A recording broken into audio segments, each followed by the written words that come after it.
सूखा पड़ने के कारण एक गांव पूरी तरह से बर्बाद हो गया। उस गांव में एक भी इंसान जिंदा नहीं बचा। गांव को पानी देने वाला पुराना कुआं भी सूख चुका था। एक रात उस कुएं के अंदर से आवाज आने लगी। कुएं के अंदर एक चुड़ैल अपनी आखिरी सांस ले रही थी और उसने कुछ ही पल पहले के बच्चे को जन्म दिया था।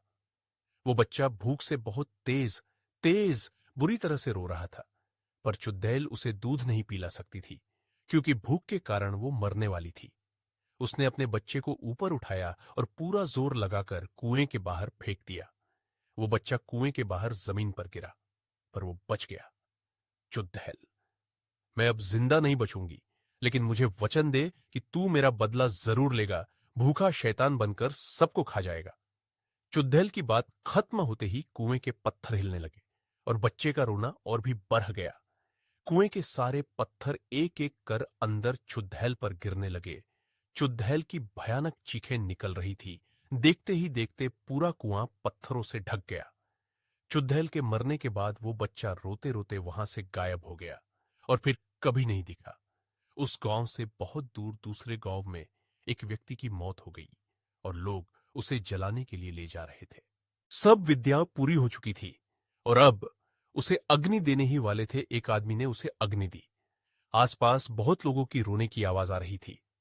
अचानक वो रोता हुआ शैतानी बच्चा उड्डसता हुआ आया और लाश के अंदर घुस गया।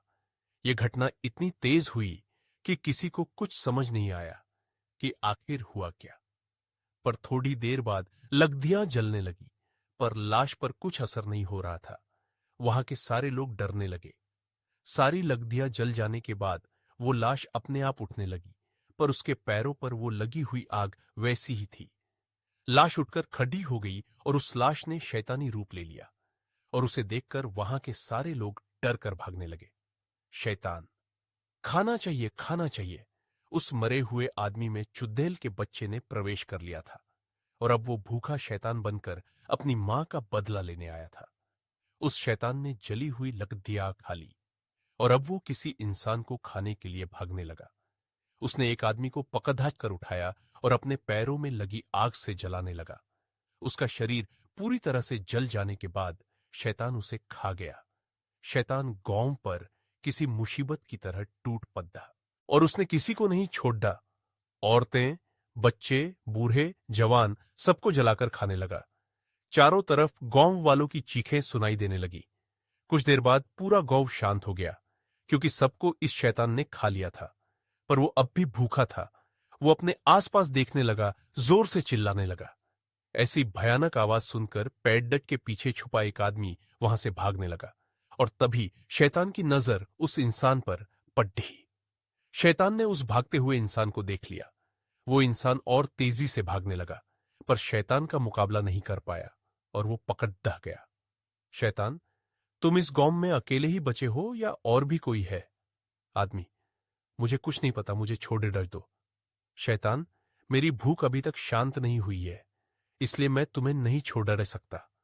आदमी, मुझे खाने के बाद तुम क्या खाओगे और किसे खाओगे? शैतान सोच में पड़ीडीएच गया। फिर अचानक उसे एक बात याद आई। शैतान, तुम उसकी चिंता मत करो। मेरी भूख सिर्फ इंसानों की मोहताज नहीं, मैं जानवरों को भी खा सकता हूं। आदमी, तो जाओ जानवरों को खाओ और मुझे छोड़ डाल दो। मैं तुम्हारे पैर पड़ता हूं। जैसे ही वो आदमी शैतान के पैर पकड़ धरने के लिए नीचे झुका, पैरों की आग ने उसे जलाना शुरू कर दिया और थोड़ी ही देर में वो पूरी तरह से जल गया। शैतान, मूर्ख इंसान खुद ही मेरी आग से जल गया। शैतान उस इंसान को भी खा गया, पर उसकी भूख अभी तक शांत नहीं हुई थी। शैतान, और खाना चाहिए। इंसानों को खाने के बाद वो शैतान अब खेतों की तरफ बढ़ा। उसने सारे खेतों में आग लगा दी, जिसमें बहुत से पेड़ीडेच और जानवर जल गए। वो उन सबको खा गया, पर फिर भी उसकी भूख शांत नहीं हो रही थी। ऐसा करते करते वो शैतान सारा गांव खा गया। जमीन पूरी तरह से जल गई थी। इतने में एक गाड़ी आकर उस शैतान के सामने रुक गई। उसमें से एक लड्ढका उतरा और डर की निगाहों से उस शैतान को देखने लगा। लड्ढका, ताऊ जी, ये आपको क्या हो गया है? मुझे तो आपके मरने की खबर दी गई थी, लेकिन आप तो शैतान। और खाना। शैतान की आवाज सुनकर लड्ढका बहुत डर गया और पीछे जाने लगा। लड्ढक्का, आपकी आवाज तो ऐसी नहीं थी और आपके पैर जल रहे हैं। शैतान, मेरे पास आओ। लड्ढचका भागने लगा, पर उस शैतान ने उसे पकड़ डच लिया और उसे आग से जलाने लगा। लड्ढके के चिल्लाने की आवाज दूर दूर तक गूंज रही थी। शैतान उसे खा गया। लड्ढके को खाने के बाद उसकी नजर उसकी गाड़ी पर पड़ी। उसने गाड़ी पर छलांग लगाई और गाड़ी को जलाने लगा। जैसे ही गाड़ी ने आग पकड़ दी, थोड़ी ही देर में गाड़ी फट गई। गाड़ी के साथ साथ शैतान के शरीर के भी टुकड़े टुकड़े हो गए और वो बच्चा उस शरीर से बाहर आ गिरा। वो शैतानी बच्चा अभी भी भूख के मारे जोरों से रो रहा था और उसकी आवाज उस वीरान जगह पर गूंजने लगी। अगर मेरी ये कहानी आपको पसंद आई हो तो कमेंट, शेयर जरूर करें।